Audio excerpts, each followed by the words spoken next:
안녕하세요. 사연에 빠지다의 DJ 민영입니다. 오늘 사연자는 사랑과 전쟁에서 나올 법한 막장 드라마 속 주인공이 되었다는데요. 과연 어떤 사연인지 들어보시겠습니다. 오늘도 두 가지 사연이 준비되어 있는데요. 끝까지 들어주실 거죠? 그럼 바로 시작할게요. 구독과 좋아요 잊지 말고 꾹 눌러주세요. 안녕하세요. 저는 40대 남자입니다. 저는 최근 아주 거지 같은 일을 당했습니다. 아무리 생각해도 가슴이 답답하고 속이 상해서 잠도 제대로 잘 수가 없을 정도였어요. 사실은 최근 제가 아내와 이혼했습니다.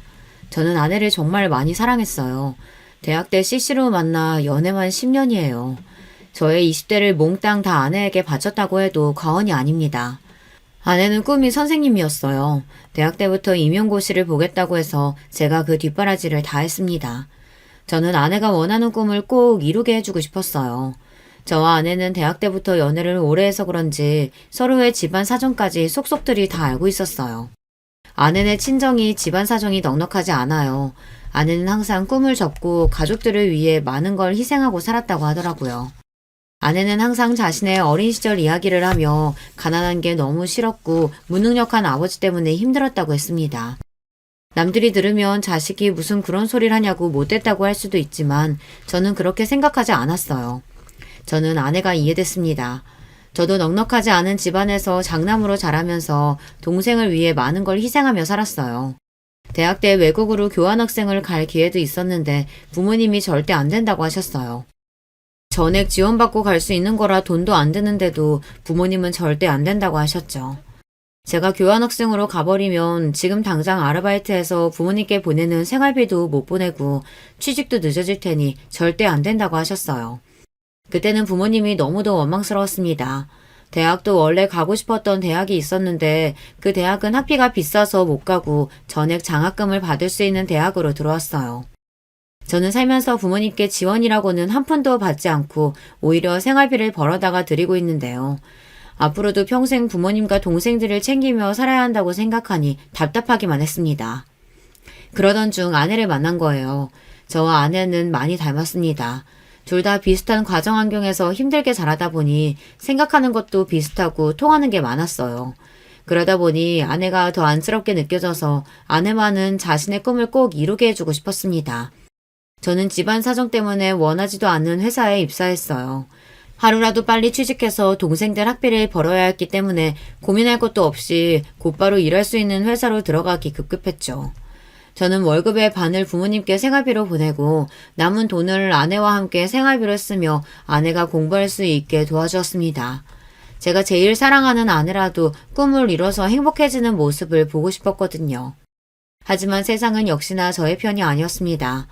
아내는 임용고시를 3번이나 떨어졌어요. 3년 동안 저와 함께 울기도 하고 웃기도 하며 열심히 준비했는데 꿈을 이루기가 쉽지 않더라고요. 저는 아내에게 한 번 더 도전해보라고 도와주겠다고 했지만 아내는 더는 그럴 수 없다고 했습니다. 자기한테 말 못했는데 사실 우리 엄마 아빠가 아주 난리 났어. 나더러 내 주제에 무슨 선생이냐고 하루라도 빨리 취직하래. 부모랑 동생들은 돈 버느라 잠도 못 자고 힘들게 사는데 나는 팔자 좋게 놀면서 공부한다고. 저는 한숨이 저절로 나왔습니다. 슬퍼하는 아내를 보고 있으면 꼭 저를 보는 것 같아서요. 저는 끝까지 아내를 말려보려고 했지만 소용없었습니다. 당시에 아내의 막내 동생이 고3이었는데 공부를 꽤 잘했어요. 의대도 갈 수 있는 성적인데 집에 돈이 없어서 고민하고 있다고 하더라고요. 아내는 본인의 꿈을 접고 동생이라도 꿈을 이룰 수 있게 돕겠다고 했습니다. 그러고는 곧바로 여기저기 면접을 보러 다녔어요. 그것 또한 쉽지 않았습니다. 대학 졸업하고 임용 준비하는 동안 나이는 먹었는데 경력이 없으니 취직이 쉽지 않더라고요. 그러다가 아내는 한 중소기업에 합격해서 입사하게 됐습니다. 근데 자기 합격한 회사 면접 봤을 때 사장이 좀 이상하다고 하지 않았어? 제 기억에 합격한 회사 면접 자리에 갔을 때 대표가 좀 이상한 사람이라고 들은 것 같은데 합격했다고 하니 좀 찝찝하더라고요. 회사가 작아서 그런지 대표도 젊은 사람인데 면접 자리에서 나 보자마자 키랑 몸무게를 물어보더니만 남자친구 있냐고 물어보더라고. 완전 양아치같이 생겼어. 그거 완전 또라이네. 면접 보는데 키랑 몸무게를 왜 물어봐? 그리고 남자친구는 도대체 왜 물어보는데? 그래서 자기는 남자친구 있다고 했어? 저는 내심 아내가 어떻게 대답했을지 궁금해서 물어봤습니다. 아니, 남자친구는 없고 결혼할 사람은 있다고 했지. 오, 잘했네, 잘했어. 그래도 뽑은 거 보면 완전히 또라이는 아닌 건가? 그래도 이 회사라도 붙어서 얼마나 다행이야. 내가 빨리 취직해야 우리도 빨리 결혼하지. 아내는 저와 만나는 동안 자주 결혼 이야기를 했습니다. 평소 가족들에게 기댈 수 없이 살다가 저와 있으면 마음도 편하고 너무 든든해서 하루라도 빨리 저와 부부가 되고 싶다고 입버릇처럼 말했어요. 저도 마찬가지였습니다. 평생 제 인생에 여자라고는 아내밖에 없었기 때문에 언제 하더라도 아내와 꼭 결혼하고 싶었어요. 그렇게 저와 아내는 결혼했습니다. 아내가 입사한 지 1년째 되는 날 둘이 손 꼭 잡고 구청에 가서 혼인신고만 했어요. 이미 아내가 임용고시 준비하면서 둘이 집을 합쳐 같이 살기도 했고 둘 다 집안 사정 뻔해서 식을 올리기는 힘들었거든요. 저는 아내에게 너무 미안해서 꼭 돈을 모아 식을 올리자고 했습니다. 하지만 아내는 괜찮다고 했어요. 결혼식이고 웨딩 촬영이고 다 필요 없고 저만 있으면 된다고 했습니다. 저는 아내의 그 말을 철석까지 믿었어요. 우리 두 사람은 운명이라고 믿었거든요. 그런데 결혼은 연애와 달랐습니다. 둘이서 좋아서 꽁냥거리면서 살 때와는 많은 것이 달라졌어요.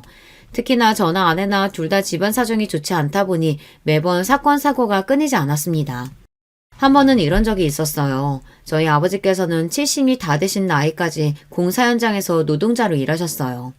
흔히들 막노동이라고 비하해서 말하지만 저는 그 말을 정말 싫어해요.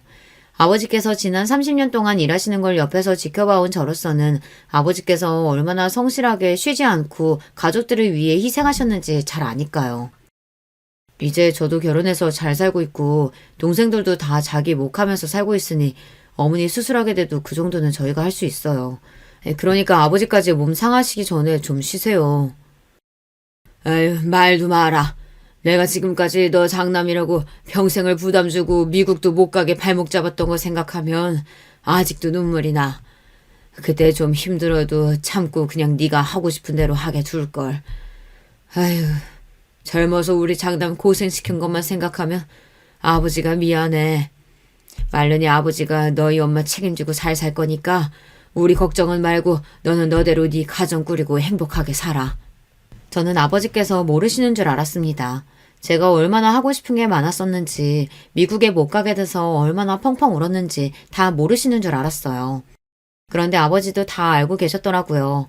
자식 하고 싶은 거 못하게 하는 부모 마음도 찢어지셨을 텐데 그 마음도 모르고 내내 원망했던 제가 너무 죄송했습니다. 아니에요. 그때 그렇게 미국 안 가고 한국에 있어서 신영이도 만난 건데요, 뭐. 저는 후회 안 해요. 그때는 진심이었습니다. 미국을 못 가게 된 건 당연히 아쉬웠지만 만약 제가 그때 미국에 갔다면 지금의 아내를 만나지 못했을 거예요. 결혼도 하고 아내와 저도 직장에서 자리 잡고 있었으니 이제는 좀 살만해지나 보다 싶었던 때였습니다. 하늘도 무심하시지 저에게 또 고난을 주셨어요.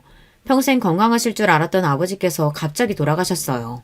저도 동생들도 전혀 몰랐는데 아버지께서 몇 년 전 일하시는 곳에서 건강검진을 받았을 때 선천적으로 심장 판박증을 앓고 있다고 했다네요. 의사는 바로 제대로 검사하고 치료하라고 했는데도 아버지는 자식인 저희에게도 말도 안 하고 그냥 계셨던 거예요. 어머니에게는 은연중에 이야기하셨다는데 어머니께서 바로 병원에 가보라고 했는데도 아버지는 어차피 선천적으로 알아오던 질병인데 지금까지 별다른 불편함 없이 살아왔으니 그냥 둬도 된다고 생각하셨대요. 결국은 그대로 뒀다가 문제가 생긴 거죠. 연세도 많으신데 무리해서 일하시다가 심근경색이 와서 그대로 쓰러져 손도 못 써보고 돌아가신 거예요. 저는 어릴 때부터 이런 점이 너무 화가 나고 답답했습니다. 기본적으로 사람이 아프면 병원에 가고 배가 고프면 밥을 차려 먹는 거잖아요. 저희 부모님은 그런 기본적인 것을 중요하게 생각하시지 않았어요. 웬만한 감기나 몸살 같은 건 절대 병원에 안 가고 대충 집에 있는 약이나 먹으면 끝이었죠. 워낙 돈이 없으니 병원에 가는 돈이 다 사치라고 생각했어요.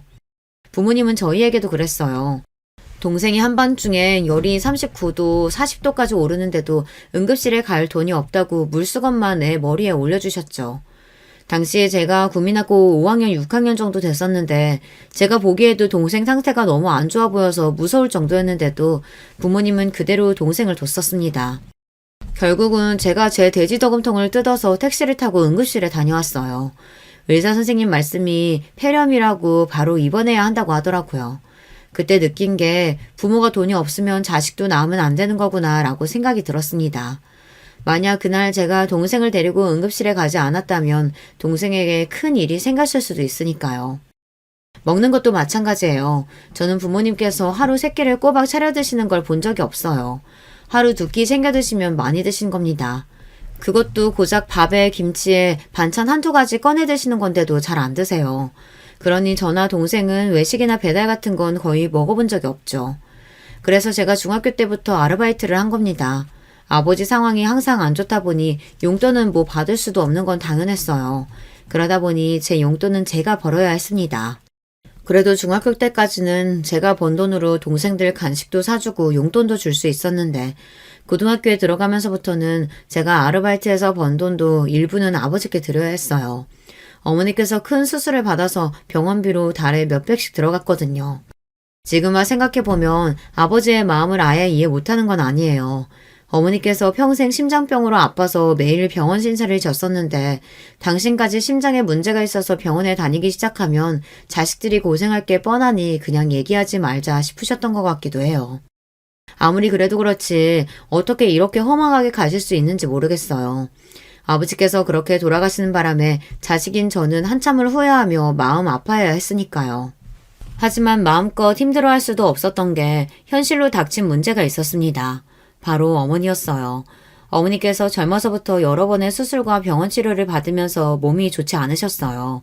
기저귀도 차고 계셨고 거동도 쉽지 않아 휠체어 생활을 하십니다. 아버지가 계실 때는 아버지께서 일하시면서도 모든 간호를 다 하셨어요. 그런데 아버지께서 갑작스레 돌아가셨으니 어머니의 간호도 문제였죠. 남동생이 부모님 댁에서 같이 살고 있긴 했지만 아직 결혼도 안 한 젊은 남동생이 어머니를 모시기에는 무리가 있었습니다. 나도 한다고 하는데 내가 하는 게 엄마도 힘든가 봐. 씻겨준다고 해도 자꾸만 싫다고 하고 목욕 도우미 불러도 영 마땅치 않으니 자꾸 안 씻으려고 해. 기저귀는 뭐 말도 못하고. 저야 일찍이 본가에서 나와 살았으니 몰랐었는데 아버지께서 고생을 많이 하셨겠더라고요. 어머니께서 젊어서부터 투병 생활을 오래 하셔서 성격도 좀 예민하고 사람을 가리세요. 그런 분이 생판 모르는 남이나 남자인 아들들에게 자신의 수치스러운 부분을 보이기 싫어하셨죠. 저도 어떻게 해야 하나 고민하고 있었는데 동생이 철없는 소리를 하더라고요. 엄마 그냥 형이랑 형수가 모시고 살면 안 돼요?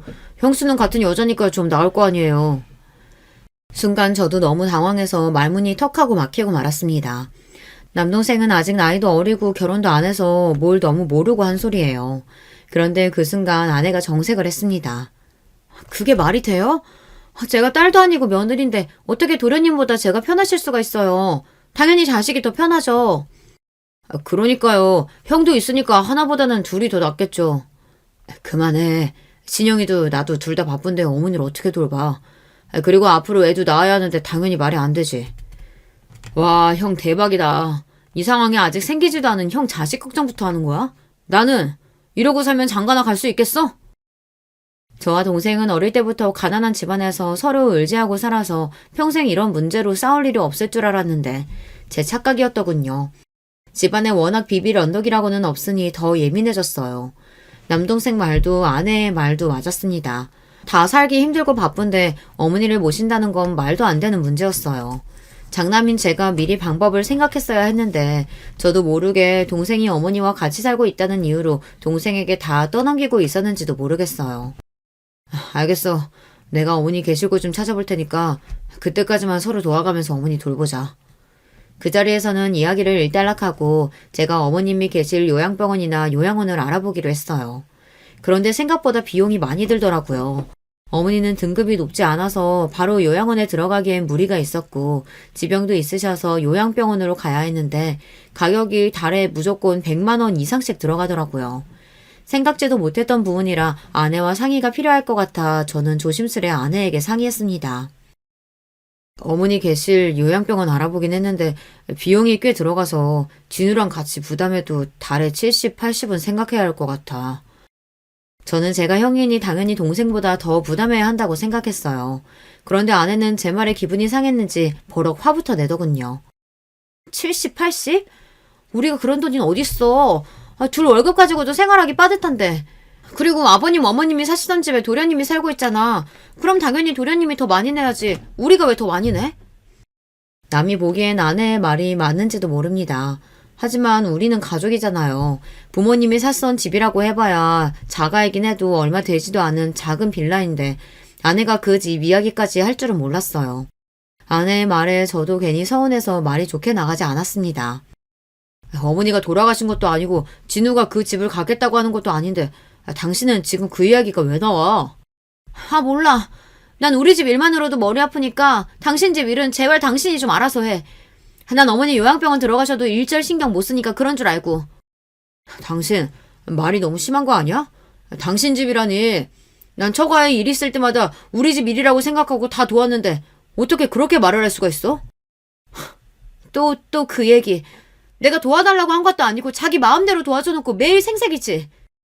저도 이런 이야기까지 하려고 한 건 아니었는데 아내가 너무 치사하게 나오니 저도 모르게 말이 튀어나오더군요. 하지만 아내에게 서운한 건 어쩔 수 없었어요. 막내 처남이 의대에 합격했는데도 돈 때문에 망설인다고 그래서 제가 처남 의대 졸업할 때까지 등록금을 계속 냈습니다. 물론 아내와 함께한 일이지만 우리 형편에 쉬운 일은 아니었습니다. 심지어 나중에는 저도 돈이 부족해서 주말에 아르바이트까지 하면서 번 돈을 줬어요. 그러면서도 저는 일절 말 한마디 하지 않았습니다. 그리고 불만도 없었어요. 이제 모두 다 가족이니 당연히 해줄 수 있는 일이라고 생각했거든요. 그런데 아내는 제가 어머니를 모시겠다는 것도 아니고 요양병원에 모시겠다는 건데 그 비용을 내는 것조차도 싫다고 화를 내잖아요. 저로서는 아내가 원망스러웠죠. 결혼 전부터 서로 집안이 힘든 것도 알고 있었고 그래서 우리 둘 다 고생할 거 알고 있었지만 이게 막상 현실로 닥쳐서 살다 보니 어느새 저나 아내나 둘 다 지쳤나 보더라고요. 사실 저나 아내나 직접적으로 말하지 않아도 마음에 앙금이 조금 있었던 게 둘 사이에 몇 년째 묵혀놓던 문제가 있었기는 했어요. 바로 아이 문제입니다. 결혼 전에는 아내와 저 둘 다 당연히 아이를 갖고 싶어 했어요. 저나 아내나 둘 다 아기들을 너무 예뻐해서 연애할 때부터 결혼하면 애는 꼭 2명 이상은 낳자고 이야기는 했습니다. 그때는 둘 다 대학생이었으니 뭘 모르고 순진했던 거죠. 현실이 그렇지가 않더군요. 결혼 초기에 아내가 들어간 직장에서 처음엔 적응을 잘 못했어요. 그래서 종종 회사를 그만두고 싶다고 옮기고 싶다는 이야기를 하더라고요. 저도 아내의 마음을 이해하긴 했지만 바로 그만두라고 말할 수가 없었던 게 아내가 임용 준비하느라 남들보다 취직을 늦게 하기도 했고 그 회사도 어렵게 입사한 거라 섣불리 그만두라고 할 수가 없었어요. 더군다나 당시에 처남이 의대에 다니며 등록금을 우리가 부담하고 있는 상황이었으니 아내까지 회사를 그만두면 저 혼자 생활이 감당이 안 될 것 같았죠. 그런데 그런 상황에서 어느 날 아내가 갑자기 아이가 갖고 싶다고 했어요. 우리 결혼한 지 1년도 넘었고 나이도 있는데 이제 슬슬 아이 가져야 하지 않을까? 내 친구들 조카들 낳는 거 보니까 너무 부러워. 나도 아이 키우고 싶어. 그때 저도 좀 피곤하고 예민했는지 아내의 말이 좋게 들리지 않았습니다. 아내가 회사가 힘들어서 그만두고 싶어서 자꾸 아이를 갖자고 하는 것처럼 들렸어요. 그래서 저도 아내의 말을 고지고대로 듣지 않고 지금 당장 우리 부부에게 닥친 일만 이야기해버렸어요. 지금 우리 형편에 애를 어떻게 가져? 난 부모가 경제적으로 여유도 없는데 괜히 자기들 욕심 때문에 애 낳는 건 아니라고 생각해. 평소 아내에게 단호하게 제 고집을 피우는 성격이 아닌데 아이 문제에 있어서는 제 생각이 명확했어요. 우리 집이나 처가나 형편이 되지도 않는데 자식만 둘, 셋씩 낳아서 지원도 제대로 못 해주고 평생 자식들 고생시키는 게 너무 싫었거든요. 그래서 저는 꼭 형편이 나아졌을 때 하나만 낳아서 곱게 키우고 싶었어요. 그런데 아내는 제 생각과 달랐습니다. 애를 낳는 건 다 때가 있다고 했어요. 자기 말대로면 우리는 아마 평생에 못 낳아. 우리 양가 집안을 좀 봐. 이게 몇 년 안에 사정이 좋아지겠어? 상황 좋아지고 낫겠다고 하면 아마 우리 둘 다 환갑일걸? 아내는 입술을 삐죽이며 중얼거렸습니다. 저도 거기서 그만했어야 했는데 아내가 제 말을 오해하는 것 같아 한 번 더 하게 됐어요. 그쯤 하고 말았어야 했는데 그게 화근이 됐습니다. 당신 일 힘들어서 쉬고 싶은 건 아는데 우리 상황에서 지금 아이까지 생기면 오히려 더 문제야. 앞으로 더 나아질 테니까 조금만 더 힘내자. 저는 조금만 더 고생하면 분명히 좋아질 거라는 말을 하고 싶었던 건데 아내는 다른 말에 꽂혀서 갑자기 인상을 구기더니 화를 내기 시작했습니다. 당신 말을 왜 그렇게 해? 내가 지금 일하기 싫어서 애 갖겠다는 거야? 사람을 물어보고. 됐어. 다시는 애 낳자는 이야기 안 할 테니까 걱정하지 마. 그런 의도로 이야기한 건 아니었는데 아내가 저한테 화가 많이 났는지 문을 확 닫고 들어가 버리더라고요. 그때 이후로 아내와 제 사이는 말로 표현하기 어렵지만 달라졌어요. 아내는 저에게 종종 이유도 없이 불만이 있는 사람처럼 짜증을 냈고 양가 다 상황은 나아질 기미가 보이지 않으니 당연히 아이 이야기는 누구도 꺼내지 않았습니다. 제가 이기적인 건지도 몰라요. 사실 저는 지금의 우리 상황이라면 아이를 낳고 싶지 않았습니다. 여기서 아이까지 생기면 우리 부부가 얼마나 힘들어질지 뻔히 보이니까요. 처가든 우리 집이든 형편이 어려워서 싫다기보다 현실이 이런 상황이니 내가 감당할 수 있을 정도로만 일을 벌이고 싶은 거예요. 저도 절대 아이가 낳기 싫은 건 아니었습니다. 저는 아내를 사랑하고 많이 아끼기에 아이 없이 아내와 둘만 살아도 좋아요.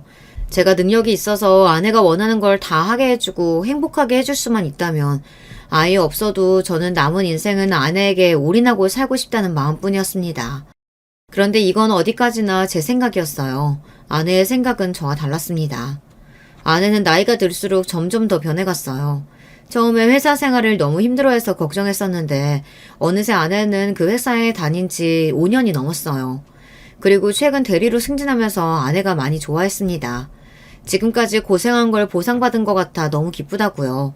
아내의 승진에 저도 기분이 좋아서 그날은 아내가 좋아하는 케이크를 사서 집에 들어갔어요. 같이 파티를 하려고요. 그런데 아내는 12시가 넘을 때까지 집에 들어오지 않았습니다. 최근 회사 동료 몇 명과 친해졌다면서 자주 만나서 술도 먹고 놀고 오는 건 알고 있었는데 그래도 승진 파티를 하자고 제가 연락했는데도 연락도 없고 집에도 들어오지 않으니 기분이 좋지 않더라고요.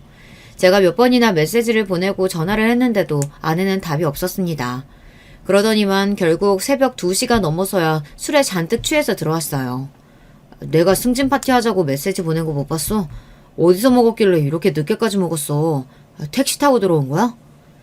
메시지에 답도 없고 카드 내역을 봐도 택시를 타고 온 기록이 없길래 걱정돼서 물었어요. 그런데 아내는 갑자기 화를 내며 저에게 소리를 질렀습니다. 아, 시끄러. 회사 사람들이 승진 축하하자고 계속 마시라는데 그럼 어떡해. 그리고 사장님이 택시비 줘서 택시 타고 왔거든? 쪼잔하게 매일 택시 탔나 안 탔나 좀 물어보지 좀 마. 아니, 내가 언제 쪼잔하게 굴었다 그래. 매일 택시 탔나 안 탔나 물어보고 오랜만에 입은 옷 보면 샀냐고 자꾸 물어보고 그게 쪼잔한 거야. 내 돈으로 내가 택시 타고 옷 사는데 왜 자꾸 잔소리야? 저는 순간 기가 막혀서 어안이 다 벙벙했습니다. 회사에서부터 여자 혼자 택시 타고 오는 게 걱정돼서 물은 건데 아내는 제가 택시비를 썼다고 잔소리하는 것처럼 들렸나 봐요. 옷도 그래요. 처음 보는 옷 같아서 예쁘다고 관심을 보인 건데 그게 또 옷 샀냐고 물어보는 것처럼 들렸나 봐요. 아내가 술에 잔뜩 취해서까지 그 정도로 이야기를 하니 그동안 제가 아내를 돈 가지고 힘들게 했나 하는 생각이 들더군요. 그날은 아내도 기분이 좋아서 한잔 한 거니 제가 더 이야기하면 안 될 것 같아 넘어갔습니다. 우리는 부부고 가족이니 아무 때나 축하하면 되니까요. 그런데 저희는 결국 아내 승진 파티를 하지 못했습니다. 아내는 대리로 승진하고 나서 전보다 더 바빠졌거든요. 같은 직장인인 제가 이상하다고 느껴질 정도로 아내는 바빴어요. 거의 매일 야근에 주말에도 일이 있다고 회사에 출근했습니다. 그리고 더 이상한 건 아내의 카드 기록이에요.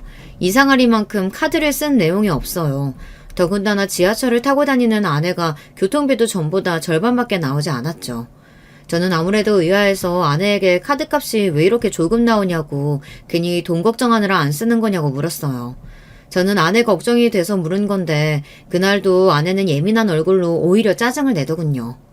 아 정말 당신 요즘 왜 이렇게 귀찮게 꼬치꼬치 물어봐? 회사 동료 중에 차 산 사람이 있어서 근처까지 데려와줘서 지하철 안 타서 그래. 진짜 별걸 다 물어보네. 부부끼리 물어볼 수도 있지 왜 그렇게 짜증을 내. 아 몰라. 나 요즘 회사 일 많아서 피곤하고 예민하니까 자꾸 건들지 마. 제가 무슨 이야기를 할 때마다 아내는 회사 핑계를 댔습니다. 대리되고 나서 일이 많아져서 예민하다고요. 아내의 행동이 전과는 달라진 게 저는 내내 신경이 쓰였어요. 여자의 촉만 무서운 게 아닙니다. 남자 촉도 무시 못해요. 최근 아내가 하고 다니는 짓이 아무래도 이상하더니만 역시나 아내는 저에게 숨기는 게 있었어요. 글쎄, 불륜 현장을 저에게 딱 걸리고 말았습니다. 최근 들어 회식도 많고 야근도 많아지더니만 그 직장을 5년 넘게 다니는 동안 한 번도 없었던 야유회에 간다고 하더라고요. 지금까지 5년 넘게 한 번도 야유회 같은 거 간 적 없었잖아. 갑자기 웬 야유회? 어디로 가는데? 저는 아무래도 최근 아내의 행동이 이상한 점이 많아 꼬치꼬치 울었어요. 그러자 아내는 제 말이 귀찮다는 듯 미간을 확 구기더라고요. 지난 5년 동안은 일반 사원이었고 나 대리로 승진했잖아. 대리 이상급만 가는 야유회야. 사장님의 별장으로 가는 거라 사장님도 오신대. 저도 직장 생활을 10년 가까이 했지만 대리급 이상만 가는 야유회라는 건 생전 처음 들어봅니다. 무슨 대단한 프로젝트가 있는 것도 아니고 직원 20명도 안 되는 작은 회사에서 아무래도 이상했죠. 아무리 그래도 그렇지 주말까지 끼고 4일은 너무 긴 거 아니야? 직원도 별로 없는 회사에서 굳이 여름 휴가도 아니고. 저는 아무래도 찝찝하다 보니 자꾸만 혼자 중얼거리게 됐습니다. 어느 회사가 야유회를 주말까지 껴서 4일이나 가나 해서요. 지금 우리 회사 작다고 무시하는 거야? 사장님이 큰맘 먹고 승진한 직원들이랑 단합하고 싶으시다는데 그럼 어떡해. 나라고 뭐 노인네들이랑 가고 싶은 줄 알아? 나도 가면 상사들 챙기느라 힘들어. 제 말이 거슬렸는지 아내는 인상을 구기면서 소리를 버럭 질렀습니다. 그 모습을 보니 제가 괜한 상상을 하고 아내를 의심했나 싶었어요. 직장 생활이라는 게 원래 다 상식적이지 않은 일도 많은 법인데 제가 너무 예민하게 굴었다 싶었죠. 저는 아내에게 미안해서 제가 좀 예민했다고 사과했어요. 주말인데 자기랑 있어주지 못하고 나도 혼자 가서 미안한데 회사 일인데 어떡해. 당신이 좀 이해해줘. 아내는 마지막까지 회사 일이라고 본인도 가고 싶지 않지만 어쩔 수 없다고 했습니다. 저는 누구보다 아내의 말이 사실이기를 바랬습니다. 그런데 절망적이게도 아내의 말은 사실이 아니었어요. 아내가 야외를 떠나기 하루 전날이었습니다. 아내는 방에서 짐을 싸고 있었고 저는 거실에서 텔레비전을 보고 있었어요. 그때였습니다. 거실에 있는 아내의 핸드폰이 드르륵 울렸어요. 저는 슬쩍 아내의 핸드폰을 봤습니다. 연락이 온 건 아내 직장 사람들과의 단톡방 같았습니다. 그런데 내용이 좀 이상했어요. 오대리님, 내일부터 휴가인데 밤늦게 죄송해요. 내일 미팅 건으로 과장님께서 중요하게 확인할 게 있다고 내일 오전에 잠깐 전화 달라고 하셔서요. 여행 떠나시기 전에 과장님께 연락 부탁드릴게요. 저는 순간 제가 잘못 본 건 아닌가 싶었습니다. 저는 눈을 크게 뜨고 한 번 더 메시지 내용을 확인했어요. 그런데 제가 잘못 본 게 아니었어요. 아내 말로는 분명 내일 대리급 이상은 다 같이 가는 야유회라고 했는데 단톡방에서는 아내 휴가라고 하더군요. 심지어 아내 바로 위에 상사인 과장은 야유회에 가지도 않았어요. 저는 순간 느낌이 쎄했습니다. 아내는 분명 저에게 거짓말을 한 게 확실해요. 저는 아무래도 이상해서 아내의 핸드폰을 확인한 김에 다른 메시지 내용도 확인해 보려고 했습니다. 그런데 직장 단톡방 외에는 다 비밀번호로 잠겨 있더군요. 저는 점점 더 가슴이 답답해졌어요. 이게 바로 물증만 있고 증거는 없는 상황이었죠. 저는 그날 밤 머릿속이 복잡해서 잠을 한숨도 자지 못했습니다. 혼자 별의별 상상을 다 했어요. 이대로 있다가는 돌아버릴 것 같아 가만히 있을 수가 없었습니다. 저는 아내가 야유회에 가는 게 진짜인지 제 두 눈으로 확인해야 했습니다. 다음날 저는 회사에 병가를 내고 아내의 뒤를 따라가기로 했어요. 그런데 마음속으로 절대 아니었으면 하면서 마음 졸였던 일이 현실이 되어 돌아왔습니다. 아내는 분명 회사 앞에서 직원들이랑 다 같이 만나 버스를 타고 이동한다고 하더니만 집에서부터 슬슬 걸어서 내려가더니 지하철역 앞에서 누군가 기다리는 것 같더군요. 잠시 후 요란한 소리를 내며 스포츠카 한 대가 아내 앞에 섰어요.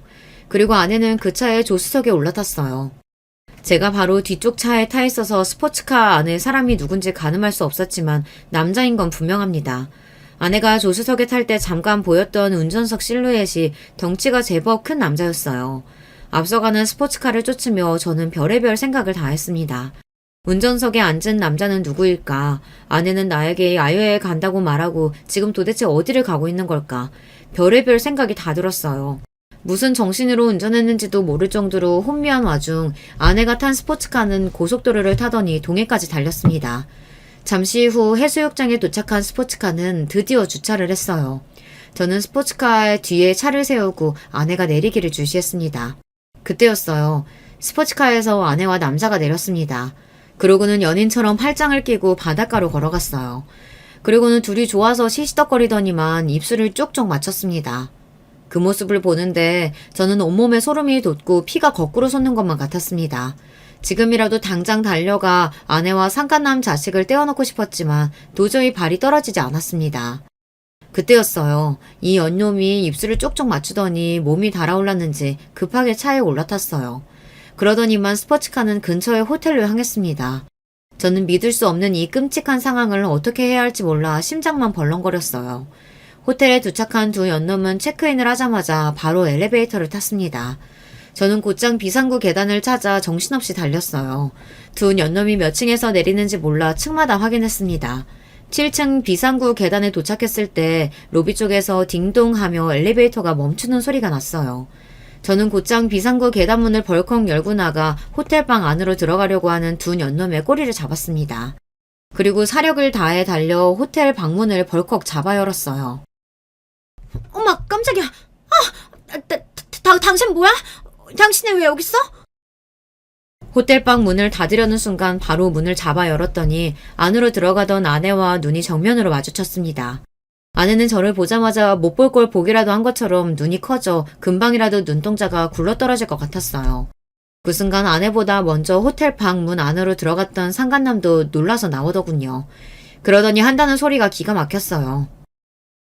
너 이 자식 뭐야? 뭔데 남의 방에 그여 들어와? 내가 누구냐고?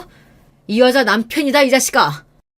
상간남의 뻔뻔한 모습에 눈이 돌아버린 저는 그대로 상간남에게 달려들어 주먹으로 얼굴을 세게 가격했어요. 온 힘을 다해 때렸더니 상간남은 그대로 바닥에 쓰러지더군요. 당신 뭐 하는 거야? 사장님 괜찮으세요? 아내는 그 순간 바닥에 넘어진 상간남에게 달려가더니 사장님 어쩌고 하면서 괜찮냐고 묻더군요. 아내의 입에서 흘러나온 사장님이라는 소리에 저는 저절로 얼굴이 구겨졌어요. 사장님? 이 새끼가 당신 회사 사장님이라고? 충격 그 자체였습니다.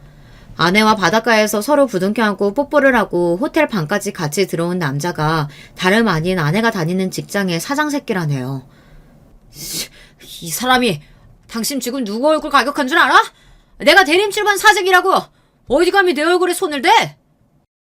원래 바람 피우는 놈들은 다 이렇게 뻔뻔한 걸까요? 지가 남의 마누라 데리고 호텔방에 들어가 걸린 주제에 오히려 큰 소리를 치더군요. 덕분에 다른 방에 있던 손님들까지 다 나와서 오리를 구경했어요. 그래, 너 말 잘했다. 잘나신 대림출판 사장님께서 자기 회사 여직원을 데리고 호텔방에 와? 그것도 유부녀를? 아니, 이 사람이 지금 여기가 오지라고 무식하게 큰 소리야. 우리 여기 사람도 많으니까 좀 진정하고 방에 들어가서 얘기하죠. 그제야 상황 파악이 되는지 돼지 같은 사장놈은 그제야 저를 진정시키고 방에 들어가 이야기하자고 했습니다. 이 새끼가 남의 마누라 가로채놓고 너야말로 어디서 큰 소리야? 너 진짜 오늘 내 손에 죽어볼래? 사장 새끼 하는 짓이 갈수록 지랄이라 저는 참아줄 수가 없었어요. 이판사판 여기서 결판을 내야겠다 싶었습니다. 저는 다시 달려들어 한 대 더 치려고 하는데 순간 아내가 제 앞을 막고 섰어요. 그만해. 사람들 다 보는데 무식하게 뭐 하는 짓이야. 순간 저는 기가 막혀서 한숨이 절로 튀어나왔습니다. 아내가 이렇게 뻔뻔한 여자인 줄은 꿈에도 몰랐어요. 바람 피우는 장면을 딱 걸리고도 쪽팔린 줄을 몰랐죠. 뭐? 남편한테 거짓말하고 호텔방에 바람 피우러 온 주제 무식? 당신이야말로 정신 나간 거 아니야? 순간 이 여자가 정말 어젯밤까지 저와 한 입을 덮고 잔 여자가 맞나 싶더군요. 참, 꼴의 남편이라고. 당신 가진 거 없어서 둘이 식도 못 올리고 혼인신고만 하고 살았다며? 세상에, 남자가 얼마나 한심하고 능력이 없으면 요즘 같은 시대에 여자 드레스도 못 입혀보고 살게 하냐? 나 같아도 서러워서 딴 남자로 갈아타겠다. 아내의 태도에 황당해서 정신이 나간 와중 사장 새끼도 말 같지 않은 소리를 하더군요. 뭐야? 당신 지금 말 다 했어? 상간남 주제에 당신이 뭘 한다고 함부로 떠들어? 나랑 이 여자도 사랑해서 결혼했어. 연애를 10년 하고 결혼했다고. 잘못한 건 저 두 년놈들인데 제가 왜 더 잘못한 것처럼 무시를 당하고 서러워야 하는 걸까요? 저는 그 순간 제가 세상에서 가장 못난 놈이 된 것 같았습니다. 그만 좀 해. 그래도 내가 5년 넘게 다닌 회사 사장님인데 이 새끼 저 새끼 욕을 하면 어떡해. 이게 말이 된다고 생각하세요? 저 새끼가 자기한테나 사장이지 나한테도 사장입니까? 상간남 새끼한테 새끼라고 했다고 아내는 오히려 저에게 뭐라고 하더군요. 뭐라고? 당신 지금 내가 저 상간남 새끼한테 새끼라고 했다고 이러는 거야? 너 진짜 오신영 맞아? 나랑 10년 연애하고 결혼한 오신영 맞냐고? 그래, 나 오신영 맞아. 근데 지금 여기 있는 나도 오신영이야. 나도 이렇게 좋은 호텔에서 밥도 먹고 잠도 자고 싶어. 매일 거지 같은 집에서 돈 걱정하면서 구질구질하게 살고 싶지 않다고. 아내는 마치 이 순간을 기다리기라도 한 것처럼 울분을 토해냈습니다. 자신이 바람을 피운 게 꼭 나 때문인 것처럼 본인이 억울해서 소리쳤어요. 아내와 사는 동안 같이 누워서 드라마나 영화를 보며 그 속에 나오는 상간남 상간년들을 보며 함께 손가락질하며 본 적이 있어요. 어쩜 저렇게 사람을 속이고 더러운 짓을 할 수 있냐고요. 그러던 아내가 자신은 잘못한 게 하나도 없는 것처럼 저에게 적반하장으로 굴었습니다. 심지어 저와 사는 게 구질구질하다네요. 내가 이 구질구질한 현실에서 벗어나려고 얼마나 노력했는지 당신이 제일 잘 알잖아. 연애할 때부터 내내 당신 뒷바라지하고 결혼해서는 처남 을사 만들겠다고 우리 애도 안 갖고 일만 하면서 그렇게 아등바등 열심히 살았잖아. 근데 당신이 이제 와서 어떻게 나한테 이래?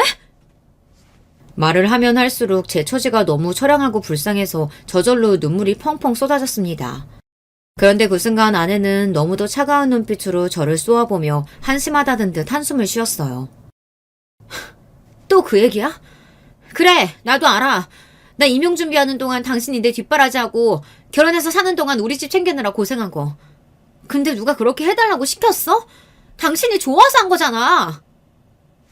그때 아내의 차가운 눈빛을 생각하면 저는 아직도 자다가 자리에서 벌떡벌떡 일어날 정도로 심장이 뜁니다. 그 순간 알았거든요. 아내는 저에게 마음이 조금도 남아있지 않다는 걸요. 그리고 더 황당했던 건 사장놈의 제안이었어요. 내가 이래봬도 한 회사의 사장이잖아요. 직원이랑 바람난 거 알면 우리 회사 쫄딱 망해. 그럼 오신영 씨나 남편한테도 좋을 거 없잖아. 내가 이 자료로 현금 5억 준비해서 줄 테니까 제발 이 일은 우리끼리 비밀로 합시다. 별 미친놈이 다 있더군요. 저는 피가 거꾸로 솟는 것만 같은데 제발 비밀로만 해주면 5억을 주겠답니다. 저는 순간 이 사장 새끼를 죽일까 싶기도 했지만 5억이란 돈이 계속 눈앞에 아른거렸어요. 그때였습니다. 옆에 있던 아내가 코웃음을 치더니 저를 흘겨봤어요. 그러더니 한다는 말이 가관이었습니다. 뭘 고민하는 척을 해. 당신 돈 좋아하잖아. 이왕 이렇게 된 거 그냥 5억 받아. 나랑 이혼하고 그 돈으로 행복하게 살면 되잖아. 일석이조가 따로 없네. 뭐, 당신 말 다 했어? 당신은 정말 나랑 이혼하겠다는 거야? 내가 당신한테 바람 피우는 거 걸렸다고 당신 뭐 착각하나 본데. 나 사장님 사랑해. 우리 그냥 불륜 아니야. 그러니까 이혼해줘. 나 남은 인생은 사장님이랑 살래. 그 이후 아내가 저에게 무슨 말을 했는지 사장 새끼가 뭐라고 했는지 기억도 나지 않아요. 제 기억엔 아내가 사장을 사랑한다고 했던 말만 기억나요. 그리고 저는 사장이 건넨 종이에 사인을 했습니다. 아내와 사장 새끼의 불륜 사실을 일절 누구에게도 발설하지 않겠다고요.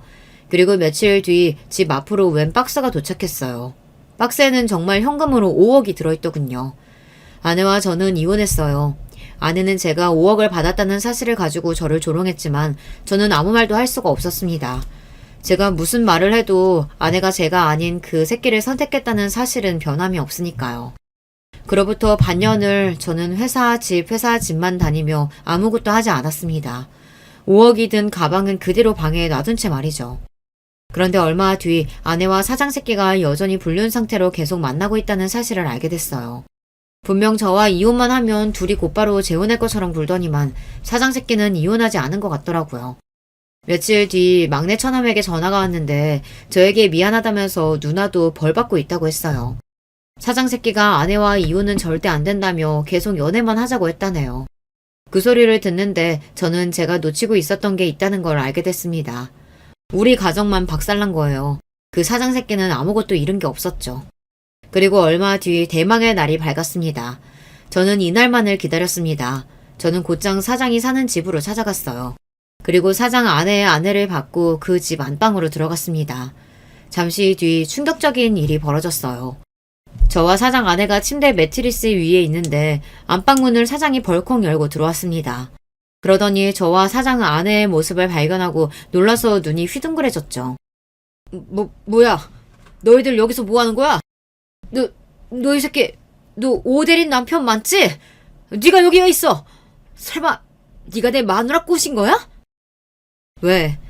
너는 내 마누라 마음대로 꼬시는데 나는 네 마누라 꼬시면 안 되냐? 이 자식이 감히 뚫린 입이라고 함부로 떠들어. 나한테 5억이나 뜯어가놓고 이런 짓까지 하면 네가 무사할 줄 알아? 너 내가 지금 당장 고소할 거야. 고소? 어디 할 수 있으면 한번 해봐. 내가 당신은 더러운 짓 발설 안 하기로 하고 5억을 받은 거지. 당신 아내 안 꼬시겠다고 받은 돈은 아니잖아. 그랬습니다. 제가 사장 새끼와 아내의 불륜 사실을 어디서도 발설 안 하겠다고 했지 다른 걸 약속한 건 아니니까요. 그때였어요. 그때까지도 얌전히 입을 닫고 있던 사장 아내가 갑자기 자리에서 벌떡 일어나더니 사장에게 달려들었어요. 그러더니 말도 안 되는 일이 벌어졌습니다. 저는 제 두 눈으로 보고도 믿기지 않았어요. 글쎄 사장 아내가 침대에서 번쩍 높이 점프를 하더니만 사장의 얼굴을 그대로 날려차기로 차버렸어요. 이 미친 인간. 너 설마 또 바람 피웠니? 너 내가 분명히 경고했지? 한 번만 더 바람 피우면 그때는 내 속에 죽는 거라고. 아, 아파, 여보. 여보, 내 말 좀 들어봐. 이게 어떻게 된 일이냐면, 듣긴 뭘 들어. 딱 보니까 이 아저씨가 당신 상간녀 남편이구만. 이 더러운 인간이 이제 하나하나 유부녀까지 건드려? 너 미친 거 아니야? 사장 새끼는 찌질해도 너무 찌질했습니다. 알고 보니 이 새끼가 바람을 피운 게 제 아내가 처음이 아니더라고요. 그리고 더 놀라운 사실은 사장 아내가 소시적 태권도 국가대표였다네요. 어쩐지 날라차기가 예사롭지가 않았어요. 그 순간 더 놀라운 광경을 목격하고 말았어요. 글쎄 사장 새끼가 그대로 바닥에 무릎을 꿇고 앉더니 사장 아내에게 손이 발이 되게 빌더라고요. 여보, 내가 잘못했어. 제발 용서해줘. 내가 너 한 번만 더 이지랄하면 회사고 뭐고 다 뺏어버린다고 했지? 이래서 바람 피우는 놈들은 믿는 게 아니라니까. 사장 아내는 옆에서 말릴 새도 없이 무릎을 꿇고 앉은 사장을 마구 때리기 시작했습니다. 주먹으로 발로 쉬지 않고 퍽퍽 소리가 나게 때렸어요. 얼마나 힘이 센지 제가 봐도 저러다 사장이 죽을 수도 있겠다 싶어 말렸다니까요. 그만하세요. 이러다가 사모님이 감옥 가겠어요. 뭐야? 그러고 보니 너네 둘이 바람 피운 주제에 어디서 큰 소리야? 그제야 사장 새끼도 정신이 좀 들었는지 제가 자기 아내 팔을 잡고 말리는 모습을 보더니 갑자기 눈이 획 돌아서는 저에게 달려들려고 하더군요. 그 순간 사장 아내가 제 앞을 가로막고 섰습니다. 웃기고 있네. 우리가 바람을 피우긴 뭘 피워. 이분 우리 집 침대 매트리스 배달하러 오신 분이야. 내가 매트리스 위에 커버 좀 씌워달라고 해서 도와주고 있던 중이었다고. 그랬습니다. 사실은 저와 사장 아내가 불순한 의도로 침대에 누워있었던 건 절대 아니에요. 제가 아무리 복수에 눈이 멀었어도 절대 그런 짓까지 할 사람은 아닙니다. 물론 사장이 오해하도록 제가 의도한 상황이긴 했지만요. 몇 개월 전 저는 일부러 사장 아내에게 접근했습니다. 연신 주변을 맴돌며 저희 가구점에서 파는 물건을 뭐라도 사게 하려고 사력을 다해 꼬셨어요. 그래서 결국 매트리스를 하나 판매했습니다. 그리고 일부러 사장이 집에 들어오는 시간에 맞춰 매트리스 배달을 제가 직접 온 거예요. 그래서 사장이 왔을 때 뭔가 야릇한 상황을 보이게 하려고 제가 상황을 만든 겁니다. 역시나 사장은 제가 만든 덫에 그대로 걸린 거고요. 뭐야? 그럼 이 자식이 일부러 나 속인 거네? 내 입으로 바람 피운 거 불게 하려고? 너 이 자식 이리 와! 너 내가 가만 안 둬! 그랬습니다. 아내와 사장 새끼가 바람을 피운 거 제 입으로 발설 안 한다고 했지 본인이 말하는 것까지 제가 말릴 필요는 없으니까요. 가만 안 두면 뭘 가만 안 둬? 나한테는 위인이구만. 그리고 너, 내 말 잘 들어. 앞으로 너는 네 손으로 아무것도 할 수 없을 거야. 지금 이 순간부터 네가 가지고 있는 건 내가 다시 다 뺏을 거니까. 이런 상황까지 예상한 건 아니었는데 그래도 그날만큼은 하늘이 제 편이었는지 저의 복수는 완벽했습니다. 알고 보니 사장이 운영하는 회사가 원래는 장인의 회사였더라고요. 결혼 전에는 쥐뿔도 없었다가 지금의 아내와 결혼하면서 회사도 물려받은 거고요. 그로부터 며칠 뒤 그 사장 새끼가 잘렸다는 이야기를 전해 들었습니다. 회사에서 쫓겨나기만 한 게 아니라 사장 아내와도 이혼 소송 중이라네요. 더군다나 더 대박인 것은 제 아내가 사장 아내에게 상간녀 소송까지 당했다는 겁니다. 고민 끝에 매트리스를 팔아서라도 사장 아내를 찾아가길 잘한 것 같아요.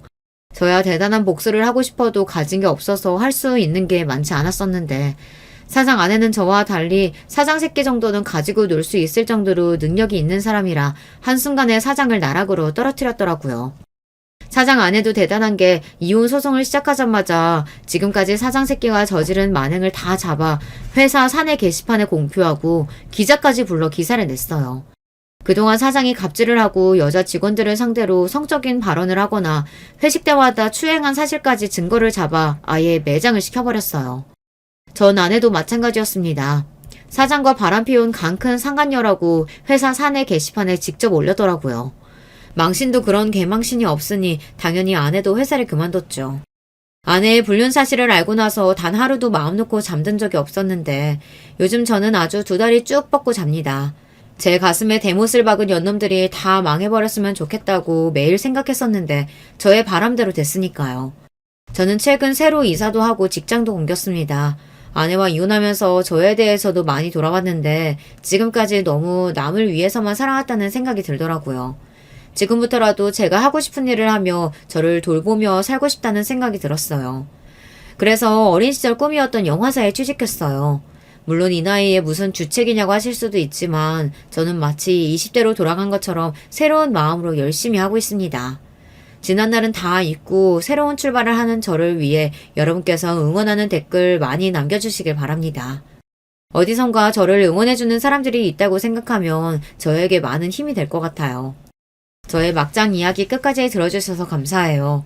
여러분의 가정은 언제나 편안하시길 바라겠습니다.